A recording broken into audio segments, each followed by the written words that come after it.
தமிழ்நாடே அந்த 10 வயசு குழந்தைக்காக நீதி கேட்டு நிக்குது. அவங்க அம்மா அவங்களுக்கு நீதி கேட்டு நின்னுட்டு இருக்காங்க.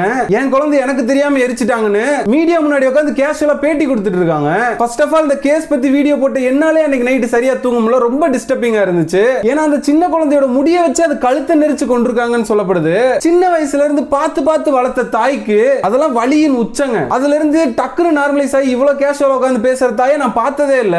நடுவுல ஒரு பெண் பேசின வீடியோ வைரல் ஆச்சு. அதுல அவங்க என்ன சொல்லியிருந்தாங்கன்னா, இந்த குழந்தைய அந்த பக்கத்து வீட்டுக்காரனுக்கும் இந்த குழந்தையோட அம்மாவுக்குமே பழக்கம் இருந்துச்சு. அவங்க வாங்கி கொடுத்த சரக்கு அடிச்சுட்டு இவங்க வீட்டுல மட்டை ஆயிட்டாங்க.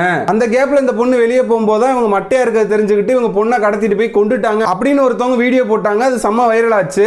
பட் அது உண்மையா பொய்யான்றது நமக்கு தெரியாது. அது போலீஸ் விசாரணையின் முடிவுல தான் தெரியும். அதுக்கப்புறம் எல்லாருமே அந்த பொண்ணோட அம்மாவை போட்டு சோசியல் மீடியாஸ்ல அடிக்க ஆரம்பிச்சிட்டாங்க. அதுக்கப்புறம் இவங்க ஒரு பேட்டி கொடுக்குறாங்க. அதுல என்ன சொல்றாங்கன்னா, எனக்கு தெரியாம என் பிள்ளைய கொண்டு போய் எரிச்சிட்டாங்கன்னு சொல்லி அவங்க ஹஸ்பண்ட் மேல கம்ப்ளைண்ட் வச்சுட்டு அவங்க ஹஸ்பண்ட் டெய்லியுமே குடிப்பார் அப்படின்னும் அவர் ஒரு ஜூஸ்ல சரக்கு கலந்து ஃப்ரிட்ஜ்ல வச்சிருந்தாரு. நான் அன்னைக்கு தாகமா இருக்குன்னு ஜூஸ் எடுத்து குடிச்சேன். அப்படிதான் அன்னைக்கு நான் மட்டை ஆயிட்டேன் அப்படின்னு சொல்றாங்க. ஒரு சின்ன பிள்ளை இருக்க வீட்ல எப்படி ஃப்ரிட்ஜுக்குள்ள ஒரு ஜூஸ்க்குள்ள சரக்கு கலந்து வைக்கலாம் அப்படின்னு சொல்லி அவங்க ஹஸ்பண்ட் மேல கம்ப்ளைண்ட் பண்ணிட்டு இருக்காங்க.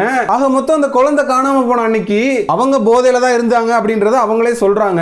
இந்த கேஸை சீக்கிரம் முடிக்கணும்னா இந்த ஹஸ்பண்ட் அண்ட் ஒய்ஃப் விசாரிச்சீங்கன்னா இந்த கேஸ் முடிஞ்சிடும் அப்படின்னு நான் நினைக்கிறேன். ஒன்னு இவர் ஜூஸ்ல கலந்து வச்சிருக்கணும், இல்லனா இவங்களுக்கு எப்பவுமே சரக்கு அடிக்கிற பழக்கம் இருந்திருக்கணும், இல்ல அந்த கொலை செஞ்ச நபர் தான் இவங்களுக்கு வாங்கி கொடுத்திருக்கணும். இதுல ஏதோ ஒரு விஷயம் தான் நடந்திருக்கணும். இத பத்தி நீங்க என்ன நினைக்கிறீங்க அப்படின்றத கமெண்ட்ஸ்ல சொல்லுங்க. Okay, Tata, bye bye. நான் உங்க அசோக், and உங்க அசோக் பாயிண்ட் ஆஃப் வியூ.